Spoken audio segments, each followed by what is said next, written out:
Miguel Reale. Senhor presidente, ministro Lewandowski, presidente Renan Calheiros, senhora presidente, queria fazer uma pergunta bastante objetiva. Senhora presidente Dilma Rousseff, em 22 de julho de 2015, Vossa Excelência manda ao Congresso Nacional um projeto de lei PL número 5, estabelecendo a proposta de modificação do resultado primário e dizendo que esse resultado primário deveria ser reduzido de 55 bilhões para 5,8 bilhões. No entanto, 5 dias depois, Vossa Excelência assina um decreto, que é um dos objetos deste processo, em 27 de julho, abre um crédito suplementar de 1,7 bilhões, em cuja exposição de motivos diz que assina este decreto suplementar porque ele não afetaria o objeto da meta fiscal, porque o objeto da meta fiscal era de 55,3 bilhões. Ou seja, o que justifica que Vossa Excelência, em 22 de julho, diga que não pode ser 55 bilhões e 5 dias depois assina um decreto, passando por cima deste Congresso Nacional, dizendo que a meta era de 55 bilhões, quando reconhecia 5 dias antes que não era possível 55 bilhões e assim apenas 5 bilhões? Essa é a primeira pergunta. A segunda pergunta é saber se Vossa Excelência fazia reuniões não com Aaron Agustin em 2015, mas com o secretário do Tesouro Santive, isso está nas nossas acusações, na junta orçamentária, participando da junta orçamentária, o que é, aliás, reconhecido também pelo seu ministro da Fazenda atual, que depôs aqui, Nelson Barbosa. E nessa reunião se discutia também os decretos suplementares e, igualmente, as dívidas com os bancos públicos. Essas são as duas questões. Eu passo a palavra à minha colega de bancada, Janaína Pascoal. Professor, talvez fosse mais vantajoso a senhora presidente responder as questões de Vossa Excelência, em seguida a professora Janaína faria as questões. Pois não. Presidenta, a senhora prefere responder todas de uma vez ou inicialmente as do professor Miguel Reale? Eu prefiro responder do professor Miguel Reale. Pois não. Então, Vossa Excelência está com a palavra. Eu gostaria de cumprimentar o professor Miguel Reale e dizer o seguinte, porque na nossa compreensão, professor, um decreto de crédito suplementar, ele só afeta a meta, senador, ou senhor Miguel Reale, se houver uma alteração no decreto de contingenciamento. Quando não há uma alteração no decreto de contingenciamento, o que acontece quando você faz um decreto de crédito suplementar? Você, por exemplo, na educação, você faz um decreto de crédito suplementar, suplementando uma dotação.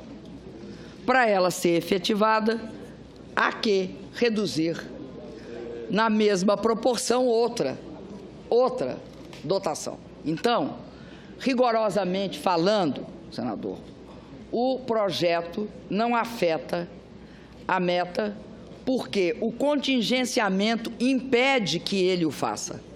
É o contingenciamento, é o decreto de contingenciamento, que coloca o limite de 100. Eu só tenho esse limite de 100. Se eu editar um decreto de crédito suplementar a mais de 30, em algum lugar vai cair 30. Não é possível que um decreto de crédito suplementar altere a meta de contingenciamento. Esta é a forma pela qual a lei de responsabilidade fiscal é executada no Brasil. É assim que funciona. O que aconteceu nesse período, ajudando o senhor? Aconteceu o seguinte: como as receitas começaram a cair de forma abrupta, de repente, o que acontecia? acontecia que aquele limite anterior tinha de ser adaptado. Não é possível fazer isso no Congresso sem que haja um trâmite longo. Por isso é que nós dissemos, se nós tivéssemos feito o contingenciamento de 98 bilhões, que só foi necessário no final do ano, o governo acabava e o país parava em julho de 2015. É esse o problema. Nós estávamos enfrentando um momento em que as previsões de receita sistematicamente caíram, como ocorre agora, no exato momento em que nós estamos falando. E é importante perceber que o decreto de crédito suplementar, ele não altera, ele não amplia o gasto, porque você é obrigado a fazer o gasto previsto no contingenciamento. Se não altera o contingenciamento, pode fazer o decreto de crédito suplementar que quiser, que você estará substituindo a rubrica A pelo gasto B. Não há como somar, não se soma. Eu faço um decreto de crédito suplementar, eu não somo para além do contingenciamento. Este é o fato, justamente este o fato que torna a lei de responsabilidade fiscal o mecanismo estratégico de gestão do gasto público no país. A importância da lei de responsabilidade fiscal é que ela contém os mecanismos de controle da ampliação do gasto. Há uma autorização do Executivo para fazer crédito suplementar. Há sim. Há essa autorização dada por quem? Pela LOA, artigo 4º. Mas a lei de responsabilidade fiscal, ela tem dentro dela embutido um mecanismo de controle, que é o fato que o decreto de contingenciamento não pode ser alterado, a não ser que se mande uma lei específica alterando esse decreto. Acontece que não houve essa alteração. Então, o que se fazia era substituir um pagamento A por um pagamento B, sem ampliar a meta. É isso, é esse o mecanismo. Eu não entendo como é que nós ainda estamos discutindo isso, depois de tantos anos de vigência da lei de responsabilidade fiscal. Por quê? Porque é esse o mecanismo que transformou essa lei na modernização da gestão do orçamento no Brasil.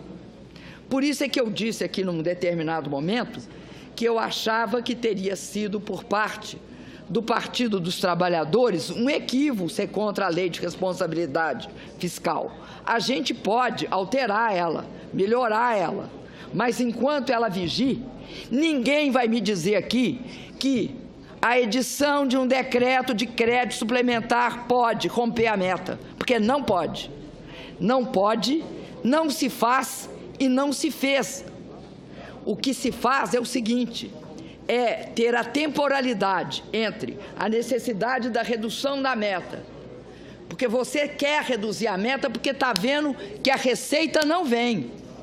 Atualmente irão fazer quase a mesma coisa, é que inflaram muito a despesa. Mas, como a receita não vem e o contingenciamento limita aquele gasto, há que se fazer adaptações e propor ao Congresso e isso ocorrer no período. Então, me desculpa, mas é impossível supor, a não ser que alguém aqui não